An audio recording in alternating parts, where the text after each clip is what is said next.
Feel the rain upon my skin, bruises you left. Coucou toi. Coucou, coucou, coucou.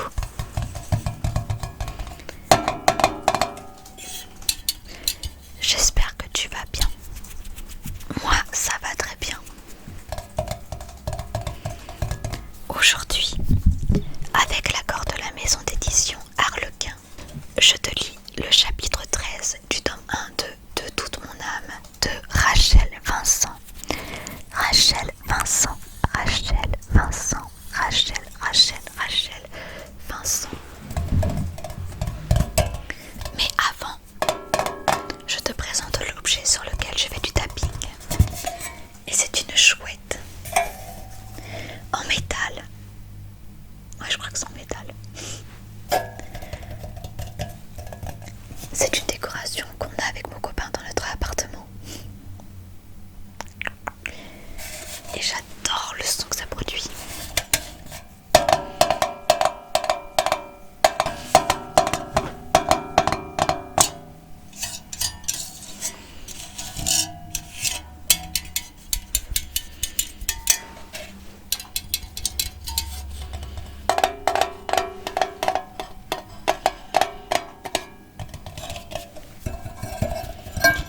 Et sinon, pour en revenir à De toute mon âme, la dernière fois je t'ai lu le chapitre 12 où Kaylee est retournée chez sa tante et son oncle pour avoir des explications. Et elle a appris que son oncle et son père étaient des banshee, eux aussi. Mais que sa tante et sa cousine sont de simples humaines.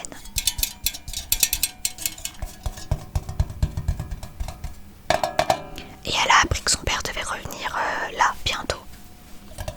Donc dans ce chapitre, je crois.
vise surtout pas de chanter en solo pour une âme. Comme si j'allais avouer que je m'apprêtais à foncer tête baissée dans une entreprise risquée. D'ailleurs, je n'ai pas tellement envie d'aller visiter ce royaume des ténèbres toute seule. Et puis mon modeste talent ne sert à rien sans le tien, pas vrai? Tout juste. Il se détendit alors quelque peu et m'embrassa pour me souhaiter bonne nuit. Lorsqu'il fit mine de s'écarter, je le serrai contre moi, dans un effort pour retenir ce qui, en lui, me procurait un tel sentiment de bien-être et de sécurité. Nash était devenu un rempart contre la folie dans cet univers de chaos sans précédent et de périls invisibles, et je ne voulais pas le laisser partir. Malheureusement, dans le monde des permissions de minuit et des réveils matins, il ne lui était pas possible de rester auprès de moi. Je verrouillai la porte d'entrée derrière lui, puis le regardai par la fenêtre faire marche arrière et disparaître dans la nuit. Je refermai les rideaux lorsque le parquet craqua derrière moi. « Kaylee !» Je sursautai, fis volte-face. Debout sur le seuil du vestibule, mon oncle m'observait. « Piou, tu m'as flanqué une de ces frousses, oncle Brenton !» Son sourire ressemblait à une grimace. « Tu n'es pas la seule dans cette maison à avoir de grandes oreilles qui traînent partout. »« Ouais, mais ce ne sont pas les grandes oreilles qui m'inquiètent le plus, » rétorquai-je, heureuse d'entendre de nouveau Sophie ronfler, maintenant que le reste de la maison était plongé dans le silence. Ce seraient plutôt les grandes gueules. Je traversai la pièce à pas feutrés en direction de mon oncle, puis le contournai pour gagner le vestibule. J'espérais secrètement qu'il bluffait, qu'il n'avait pas réellement entendu ma petite discussion avec Nash. Il me suivit jusqu'à ma chambre et, lorsque je voulus lui refermer ma porte au nez, il plaqua la paume de sa main contre le battant de bois creux et le maintint fermement ouvert. « Que se passe-t-il, Kaylee ?»« Rien, j'ai dit au revoir à Nash et maintenant je vais me coucher. » Décidant de jouer la nonchalance, j'envoyai d'un coup de pied mes baskets dans le fond de mon placard. Mon oncle s'appuya contre le chambranle de la porte. Ses bras puissants croisés sur sa large poitrine, toujours aussi musclée après Dieu sait combien d'années. « Je vous ai entendu parler, » dit-il. « Qu'est-ce que vous manigancez de faire pendant la cérémonie funèbre et qui est Todd ?»« Bon sang !» Je repoussai un tas de vêtements propres que tante Val avait jetés en désordre sur mon lit et m'affalai sur la couette. Mon cerveau tournait à 100 à l'heure pour improviser une réponse qui contienne, à parts égales au moins, vérité et pure invention. Mais il resta bredouille. Rien de ce que j'aurais pu inventer comme histoire n'aurait paru vraisemblable à mon oncle, surtout compte tenu qu'il s'y connaissait plus en banshee que je ne m'y connaissais en quoi que ce soit. Alors autant lui dire la vérité, peut-être. Comme ça, si le faucheur voyou s'amenait pour de bon à la cérémonie et que Nash refusait de m'aider par désir, mal avisé, selon moi, de me protéger, du moins oncle Brenton ne manquerait-il pas d'intervenir. Il avait beau jouer les durs. À l'intérieur, c'était un gros nounours, aussi infichu que moi de regarder mourir une jeune fille innocente avant son heure. Tu es sûr que t'as envie de le savoir? Je repliai mes jambes sous moi et me mis à triturer les ourlets filochés de mon blue jean. Oncle Brenton secoua la tête. Je ne crois pas, mais vas-y quand même. Tu veux peut-être t'asseoir, proposai-je en extirpant mon iPod de sous l'oreiller. Les fils s'étaient encore emmêlés. Pas étonnant, à force de m'endormir avec les écouteurs vissés dans les oreilles. Mon oncle haussa les épaules, alla s'installer sur la chaise de mon bureau et attendit, les bras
surpris. Évidemment, il ne pouvait avoir oublié les autres fois, y compris l'incident qui avait précédé mon séjour à l'hôpital. Oui, ça aussi, mais je veux dire, elle n'était pas la première fille à mourir ces 2 semaines. Il y en a eu une autre samedi soir et encore une hier après-midi, et ça s'est passé de la même façon pour toutes les 3. Et tu as prédit leur mort chaque fois. Maintenant, il paraissait stupéfait. Son front se plissa, ses sourcils se froncèrent. Non, je n'ai même jamais vu la deuxième.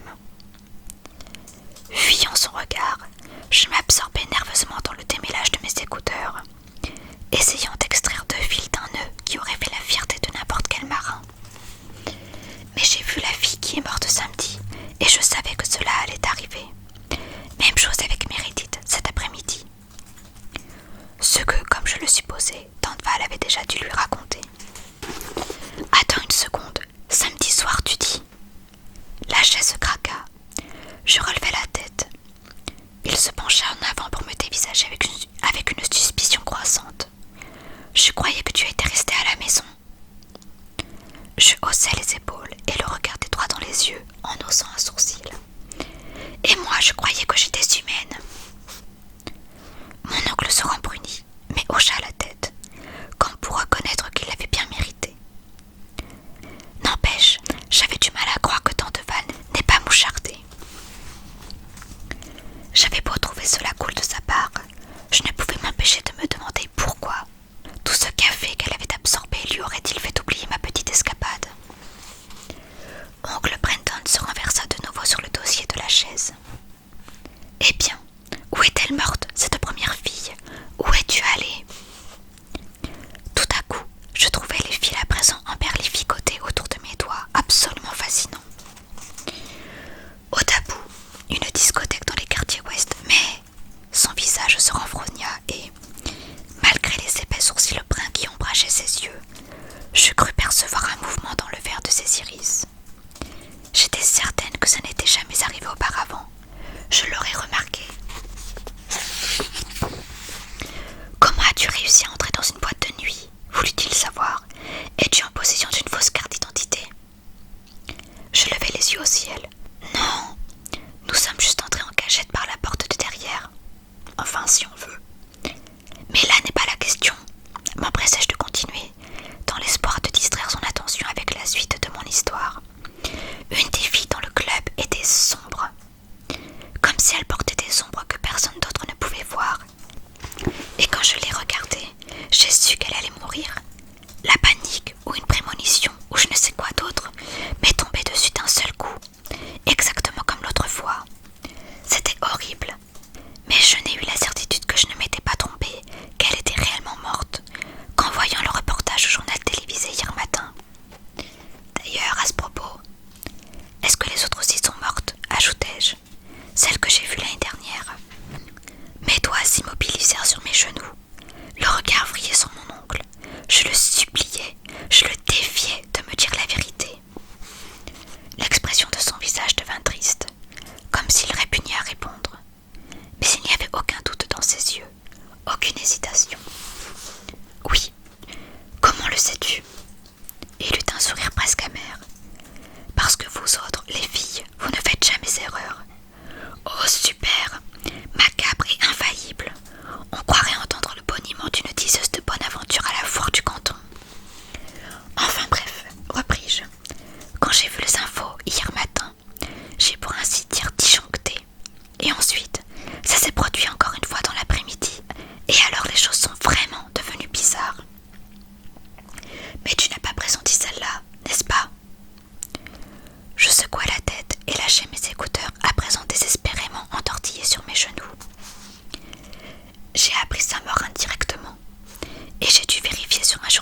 croit, mais je ne sais pas pourquoi.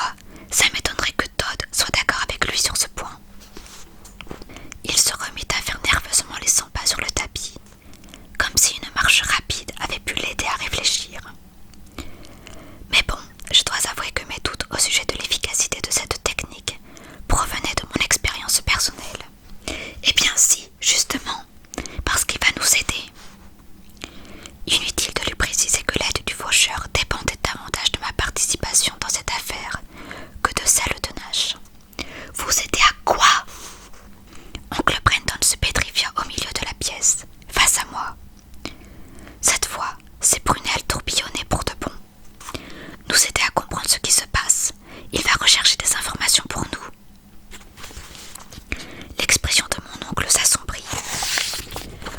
Mon souffle s'étrangla dans ma gorge, tandis que le verre de ses iris tournoyait si violemment que j'en eus le vertige. Quel genre d'information? Kaylee, qu'est-ce que tu mijotes? Je veux la vérité, et je la veux tout de suite. Sinon, je te jure que tu ne sortiras plus de cette maison avant ton 18e anniversaire.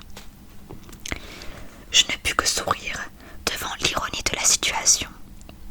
Oncle Brandon me demandait la vérité à moi. Avec un soupir, je me redressai sur mon lit. Ok, je vais tout te dire. Mais ne t'affole pas, ce n'est pas aussi dangereux que ça en a l'air. Du moins, je l'espère. Parce que, vois-tu, il y a une faille dans le système d'échange et le système d'échange. En moins d'une seconde, le visage de mon oncle vira du rouge tomate à un gris de fin du monde. Puis il se remit à arpenter la chambre. C'est exactement la raison pour laquelle nous voulions que ce soit ton père qui t'explique tout ça. Ou à défaut, que ce soit moi. Nous devions avant tout nous assurer de ce que tu avais déjà compris et de ce que tu ignorais encore complètement. Je n'ignore rien du tout, explosai-je. Je reposai mon iPod sur la table de chevet avant d'en avoir arraché le cordon dans un geste de rage incontrôlé. Tu n'as rien compris si tu penses pouvoir recourir au système d'échange ou même pouvoir l'envisager une seule seconde. Tu n'imagines même pas à quel point il peut être dangereux de se mêler des affaires des faucheurs. C'est l'ignorance qui est dangereuse, oncle Brandon. Tu ne vois donc pas. Je me relevai et m'emparai d'un blue jean propre que je secouai avec vigueur, satisfaite d'entendre le claquement de l'étoffe ponctuer ma fureur. Si les prémonitions avaient continué, je me serais un jour retrouvée incapable de retenir mon chant. J'aurais fini par retarder un faucheur au hasard dans son emploi du temps et par le mettre vraiment en pétard.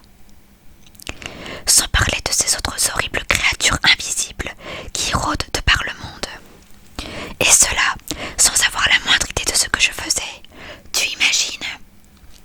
Plus vous me laissez me débattre toute seule dans le noir, plus je risque de tomber sur quelque chose que je ne saisis pas. Cela, Nash l'a compris.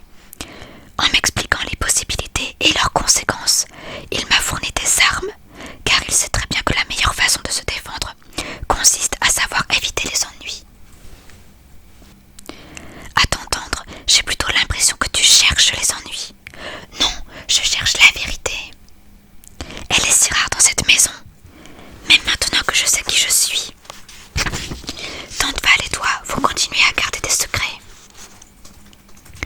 Il poussa un profond soupir, s'assit sur le bord de la commode et passa une main dans ses cheveux hirsutes.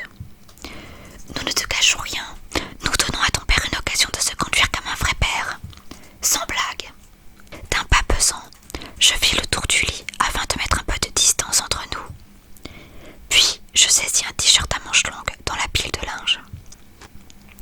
Il a eu 16 ans pour le faire, m'écriai-je. Qu'est-ce qui te fait croire qu'il va commencer maintenant? Donne-lui une chance, Kaylee. Il se pourrait qu'il te surprenne. Ça m'étonnerait. Je pliai le t-shirt en 2 temps 3 mouvements, puis le jetai sur le blue jean. Une manche retomba, ballante sur le côté du lit. Si Nash avait su ce que mon père avait à me dire, il m'en aurait parlé lui-même. Oncle Brandon se pencha pour abattre la manche sur le t-shirt,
geste impatient, j'arrachai quelques peluches sur le pantalon de flanelle. Le tour que prenait la conversation me mettait franchement mal à l'aise, de même que le sentiment de culpabilité qu'elle faisait naître en moi. J'ai essayé d'avertir Meredith, mais je savais que, si j'ouvrais la bouche, tout ce que je pourrais faire, ce serait me mettre à hurler. Oncle Brandon hocha la tête d'un air sinistre. Il y a une bonne raison à cela. Le chagrin consume les gens, mais l'imminescence de la mort les obsède. C'est déjà assez terrible pour une personne de savoir qu'elle se meurt d'un cancer en phase terminale, ou d'autre chose dans le genre. Mais connaître le moment exact, avoir le jour et l'heure imprimés dans le cerveau, voir le moment fatidique se rapprocher de plus en plus à mesure que la vie s'échappe, ce serait un coup à rendre les gens complètement fous. Je le regardais, bouche bée, cramponnant mon pyjama à deux mains. Tu crois que je ne suis pas au courant? Si, bien sûr que tu le sais. Laissant échapper un soupir de frustration, il passa la main dans son épaisse tignasse brune. Tu le sais beaucoup mieux que je n'en ai jamais été capable, et c'est ce qui t'a envoyé à l'hôpital. Et puis quoi encore? Cela, je ne pouvais pas le laisser passer. Non, c'est Tante Val et toi qui m'avez fait interner. Au bout du compte, oui, c'est vrai, concéda-t-il avec un bref hochement de tête. Mais seulement parce que nous étions incapables de t'aider tout seuls. Nous n'arrivions même pas à te calmer. Tu as hurlé pendant plus d'une heure, longtemps après que nous t'avions éloigné de ce qui avait déclenché la crise. Longtemps après que la prémonition soit passée. Encore que j'ai sans doute été le seul à pouvoir dire à quel moment c'est arrivé. J'ouvris le premier tiroir de ma commode et y laissai tomber mon pyjama. Comment pouvais-tu le savoir? Les banshee mâles perçoivent la plainte funèbre d'une banshee telle qu'elle est en réalité. Au bout d'un moment, tu as cessé de chanter pour te mettre à crier. Tu étais terrifié, hystérique pour tout dire, et nous avons eu peur que tu te blesses. Nous ne savions pas quoi faire d'autre. Il ne vous est pas venu à l'idée de me parler, de me dire la vérité. Je sortis plusieurs sous-vêtements de la pile et les fourrai pêle-mêle dans un autre tiroir, avant de le refermer avec bruit. Je voulais le faire. J'ai même essayé à un moment donné, mais tu n'écoutais pas. Je doute même que tu m'aies entendu par-dessus tes propres cris. Je n'ai pas réussi à t'apaiser, même quand j'ai tenté de t'influencer. Nagy est arrivé, lui. Il l'a déjà fait 2 fois. À ce souvenir, je m'écroulai sur mon lit et pris distraitement un nouveau tas de vêtements sur mes genoux. Le simple fait de penser à Nage me réconfortait. Une expression étrange passa sur le visage de mon oncle. Un curieux mélange de surprise, de mélancolie et d'inquiétude. Vraiment, il t'a influencé. Seulement pour me calmer pendant les 2 prémonitions. Pourquoi? Et soudain, le sens réel de sa question fit mouche dans mon cerveau. Oncle Brandon, il n'aurait jamais essayé de me pousser à faire quelque chose que je ne voulais pas. Ce n'est pas son genre. Il sembla réfléchir un instant au bien fondé de mon affirmation, puis finit par hocher la tête. Bien, je suis heureux qu'il puisse t'aider à maîtriser ta plainte, même s'il doit pour cela user de son influence. Ça vaut certainement mieux ainsi. Il sourit pour me mettre à l'aise, mais il était trop crispé pour apaiser ma nervosité. Mais nous nous éloignons du sujet, enchaîna-t-il. Kaylee, tu ne dois pas te mêler des affaires des faucheurs, et tu n'aurais certainement pas dû demander à l'un d'eux d'espionner un collègue de cette façon. S'il se fait prendre, ça finira très mal. Il sera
Je m'exposais à la vindicte de créatures que je n'arrivais même pas à imaginer, dans un monde que je ne voyais pas. De surcroît, je mettais plusieurs autres vies en péril, en plus de la mienne. Mes épaules s'affaissèrent. Je dévisageais mon oncle, en proie à une confusion presque paralysante. Qu'est-ce que je dois faire alors? Je détestais avoir l'air naïf et paumé, mais mon oncle avait raison. Je n'avais vraiment aucune idée de ce qui se tramait, et toutes les bonnes intentions du monde ne serviraient à rien si je ne savais pas comment les utiliser. Je ne crois pas que tu puisses faire quelque chose, Kaylee, répondit oncle Brandon, qui semblait aussi frustré que moi. Mais nous n'avons encore aucune certitude qu'il se passe quelque chose d'anormal. Et tant que nous ne le saurons pas, il est inutile de nous mettre martel en tête. Je m'appliquais à réserver mon jugement, à ne pas tirer de conclusions trop hâtives. Après tout, on ne pouvait pas dire que je croulais sous l'épreuve. Tout ce que j'avais pour me justifier, c'était un mauvais pressentiment et une culpabilité qui me rongeait l'âme. Et quand bien même, les options qui s'offraient à moi étaient bien peu nombreuses. Pour ne pas dire tirées par les cheveux. Je venais juste de découvrir que j'étais une banshee et je n'avais même pas encore testé une seule de mes prétendues capacités. Rien ne garantissait que je serais capable de sauver la vie de la prochaine victime, même si elle se trouvait à tort menacée. Peut-être ferais-je mieux, en effet, de laisser les faucheurs tranquilles. Sans doute, ce n'était pas vraiment mes oignons. Pas encore. Mais si ça le devenait bientôt, déjà une fille de mon école était morte, et il n'y avait aucune garantie que cela ne se reproduirait pas. Et cela pouvait arriver à n'importe qui, à moi ou à l'une de mes amies. Et si j'ai raison, si ces filles meurent avant que leur heure ait sonné, je ne vais tout de même pas rester les bras croisés et attendre que ça se passe, si j'ai la moindre possibilité de l'empêcher. Malheureusement, je ne peux sauver personne toute seule, et si j'en entraînais d'autres avec moi, je ne ferais que les mettre en danger. Comme je l'avais fait avec Todd et Nash. Eh bien, je crois que tu tiens là ta réponse. Même si tu es disposé à prendre tes risques, et à titre d'information, je te signale que, tant que tu seras sous ma responsabilité, je ne te laisserai pas faire une chose pareille. Tu n'as aucun droit d'y exposer quelqu'un d'autre.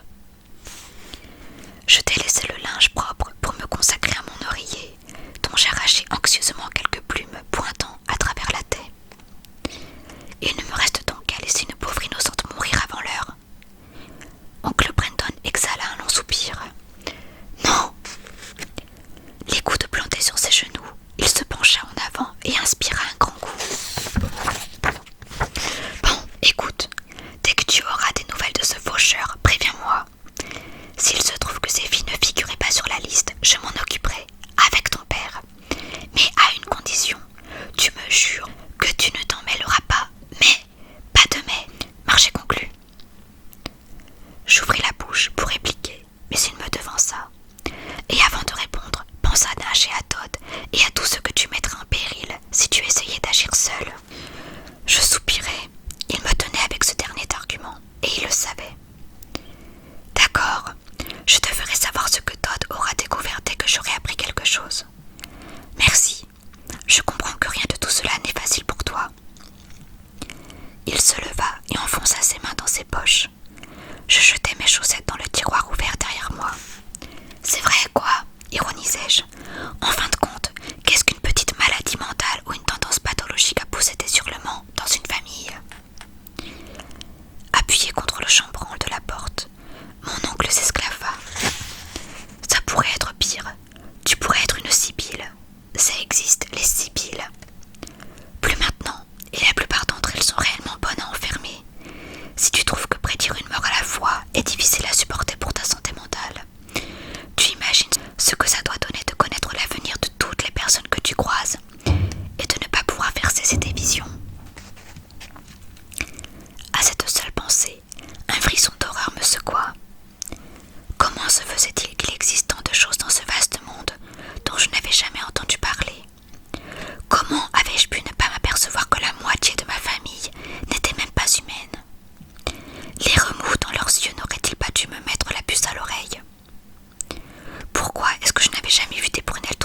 pour ce soir.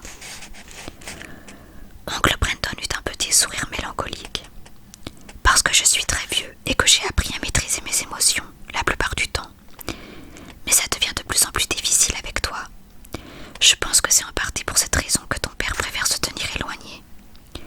Quand il te regarde, il voit ta mère et il est incapable de cacher ses sentiments.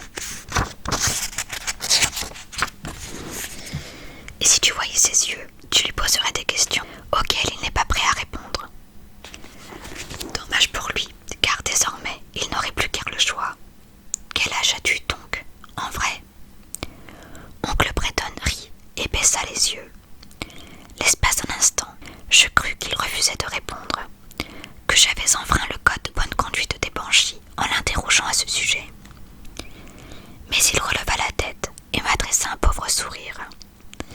Je me demandais combien de temps il te faudrait pour t'en rendre compte. J'ai eu 124 ans au printemps dernier. Alors ça, m'exclamai-je abasourdi, tu aurais pu profiter de ta retraite depuis une bonne 60aine d'années. Est-ce que Tante Val est au courant? Son sourire s'élargit. Bien sûr, et elle ne se prive pas de me taquiner sans pitié à ce propos. Les enfants de mon premier mariage sont plus âgés qu'elle. Tu as déjà été mariée? Demandai-je d'une voix dont je ne pus effacer la stupeur. Le sourire nostalgique réapparut sur son visage. En Irlande, il y a un demi-siècle, nous étions obligés de déménager tous les 20 ans pour éviter que les gens ne remarquent que nous ne vieillissons pas. Ma première femme est morte dans l'Illinois il y a 24 ans, et nos 2 enfants ont maintenant eux-mêmes des petits-enfants. Fais-moi penser à te montrer des photos un de ces jours. Je hochai la tête, muette d'ébahissement. Waouh! Et est-ce que tes autres enfants sont plus sympas que Sophie? Ne puis-je me retenir de demander. Oncle Brenton me décocha sans conviction, un regard sévère qui se transforma aussitôt en sourire de sympathie. Pour parler franchement, oui. Mais Sophie est encore jeune, elle changera en grandissant. Je ne savais pas pourquoi, mais j'en doutais. Puis une autre idée me traversa l'esprit. Quelle ironie, tu ne trouves pas? Je reculai d'un pas pour l'étudier sous un meilleur angle, et une toute nouvelle perspective. Tu es 3 fois plus vieux que Tante Val, mais tu parais beaucoup plus jeune. Une main sur la poignée de la porte, il me lança un clin d'œil. En tout cas, je peux te dire une chose, Kaylee. Ironie n'est pas exactement le mot qu'elle emploierait pour décrire cette situation. Et c'est la fin de ce chapitre. J'espère que cette lecture aura réussi à te détendre et à te relaxer. Je te souhaite de passer une très bonne journée, une très bonne soirée ou une très bonne nuit. Et je te dis à bientôt pour une prochaine lecture chuchotée qui sera sur Caleb. Je te fais de gros